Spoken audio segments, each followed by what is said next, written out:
नमस्कार बच्चों, एक बार फिर से स्वागत है आपका अपने हिंदी गुरु यूट्यूब चैनल पर।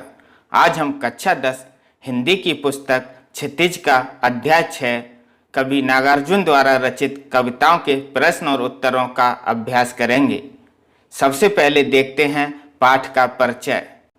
इस पाठ में नागार्जुन ने 2 कविताओं का वर्णन किया है। नंबर 1 है यह दंतुरित मुस्कान और दूसरी है फसल। यह दंतुरित कविता में छोटे बच्चे की मनोहारी मुस्कान देखकर कवि के मन में जो भाव उमड़ते हैं उन्हें कविता में अनेक बिंबों के माध्यम से दर्शाया है।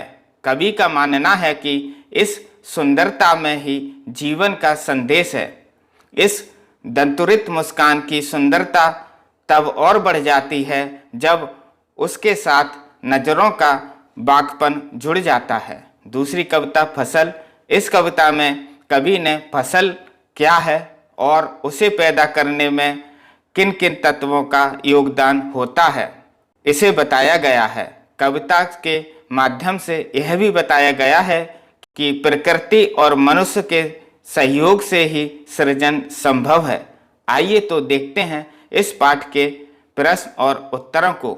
अगर आपको इन प्रश्न और उत्तरों की पीडीएफ चाहिए तो उसकी लिंक मैंने डिस्क्रिप्शन बॉक्स में दे रखी है, उस पर क्लिक करें और पीडीएफ देखें। प्रश्न पहला, बच्चे की दंतुरित मुस्कान का कवि के मन पर क्या प्रभाव पड़ता है?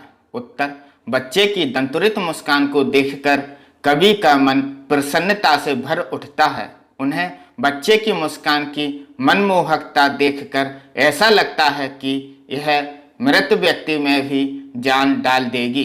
प्रश्न दूसरा, बच्चे की मुस्कान और एक बड़े व्यक्ति की मुस्कान में क्या अंतर होता है? उत्तर, बच्चे की मुस्कान और एक बड़े व्यक्ति की मुस्कान में बहुत अंतर होता है। देखें पहला अंतर, बच्चे की मुस्कान सरल और स्वाभाविक होती है, वहीं बड़ों की मुस्कान में बनावटीपन होता है। दूसरा, बच्चे की मुस्कान भोली और स्वार्थ रहित होती है, वहीं बड़ों की मुस्कान कुटिल और स्वार्थी होती है। तीसरा, बच्चे की मुस्कान निष्काम और निश्छल होती है, वहीं बड़ों की मुस्कान उसकी परिस्थितियों के अनुसार तय होती है। प्रश्न तीसरा, कवि ने बच्चे की मुस्कान के सौंदर्य को किन किन बिंबों के माध्यम से व्यक्त किया है? उत्तर, कवि नागार्जुन ने बच्चे की मुस्कान के सौंदर्य को निम्नलिखित बिंबों के माध्यम से व्यक्त किया है। नंबर 1, मृतक में भी जान डाल देना। नंबर 2, कमल का तालाब छोड़कर झोंपड़ी में खिलना। नंबर 3, बांस या बबूल से शेफालिका के फूलों का झरना। नंबर 4, स्पर्श पाकर पत्थर का पिघलना।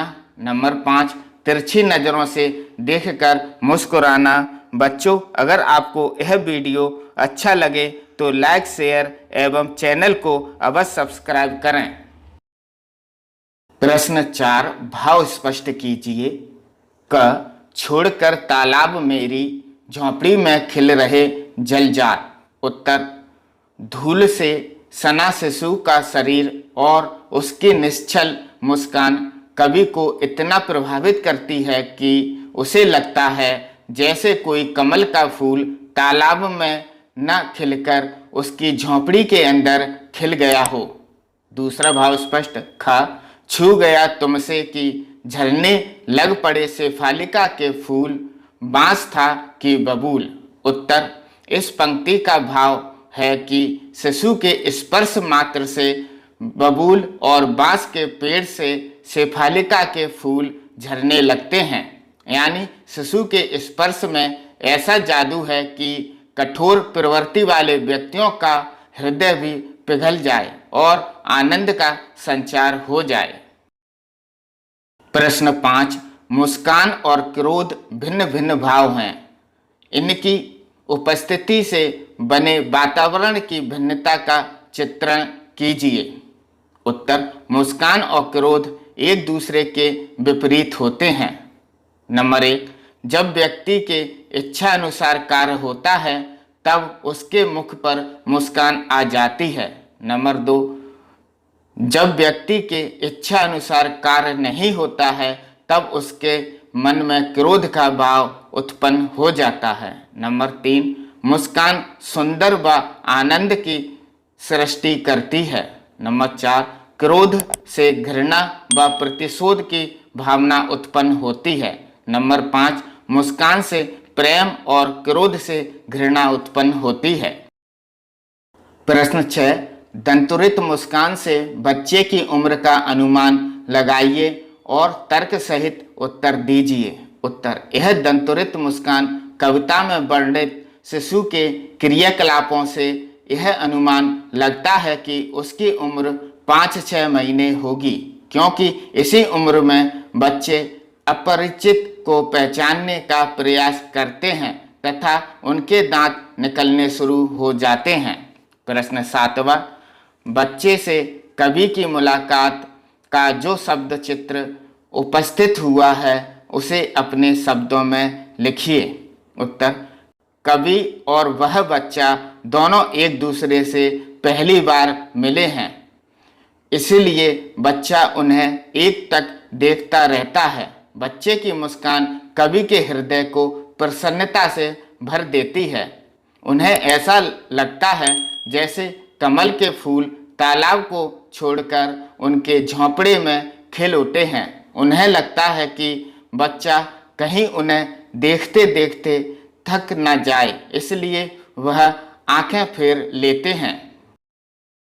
अगली कविता फसल का पहला प्रश्न, कवि के अनुसार फसल क्या है? उत्तर, कवि के अनुसार फसल ढेर सारी नदियों के पानी का जादू है। लाखों लोगों के हाथों के स्पर्श की गरिमा तथा भिन्न प्रकार की मिट्टी के गुण, सूर्य की किरणों और वायु की मंद गति का परिणाम है। यानी फसल मनुष्य और प्रकृति दोनों के मिलकर कार्य करने से उपजती है। प्रश्न दूसरा, कविता में फसल उपजाने के लिए आवश्यक तत्वों की बात कही गई है। वे आवश्यक तत्व कौन कौन से हैं? उत्तर, कविता में फसल को उपजाने के लिए आवश्यक तत्व निम्नलिखित हैं। नंबर 1, मनुष्य का परिश्रम। नंबर 2, नदियों का पानी। नंबर 3, उपजाऊ मिट्टी। नंबर 4, सूर्य की किरणें। नंबर 5, बहती हुई हवा। और नंबर 6, धूप। यह सभी तत्व फसल को उपजाने में आवश्यक होते हैं। प्रश्न 3, फसल को हाथों के स्पर्श की गरिमा और महिमा कहकर कवि क्या व्यक्त करना चाहता है?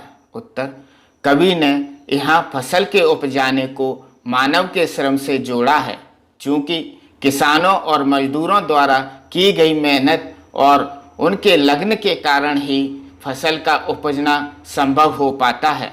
फसल को जो गरिमा या महिमा प्राप्त होती है वह मनुष्य के हाथों के परिश्रम से ही संभव हो पाती है। प्रश्न चौथा, भाव स्पष्ट कीजिए। रूपांतर है सूरज की किरणों का, सिमटा हुआ संकोच है हवा की थिरकन का। उत्तर, इन पंक्तियों में फसल उपजाने में सूरज की किरणों तथा हवा के योगदान को दर्शाया गया है। फसल प्रकृति से अपना भोजन प्राप्त करती है। सूरज की किरणें अपनी ऊष्मा प्रदान कर फसल को पकने में मदद करती हैं, तो वहीं हवा की मंद गति फसल को बढ़ाने में सहायक होती है। प्रश्न 5वां, कवि ने फसल को हजार हजार खेतों की मिट्टी का गुणधर्म कहा है। उत्तर देखें का, मिट्टी के गुण धर्म को आप किस तरह परिभाषित करेंगे? उत्तर, मिट्टी के गुण धर्म का मतलब है उसमें मौजूद प्राकृतिक और पोषक तत्व, खनिज पदार्थ जो मिट्टी का रंग और स्वरूप निश्चित करते हैं।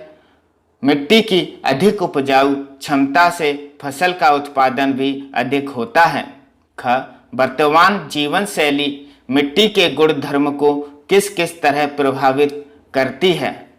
उत्तर, वर्तमान जीवन शैली मिट्टी को प्रदूषित कर रही है।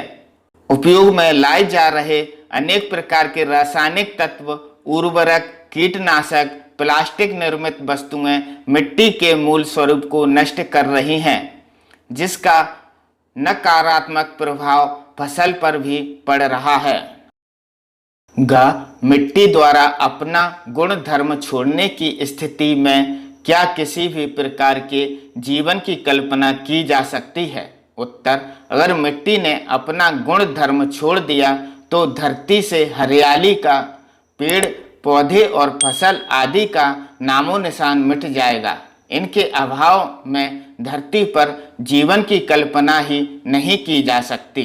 अगला है मिट्टी के गुण धर्म को पोषित करने में हमारी क्या भूमिका हो सकती है?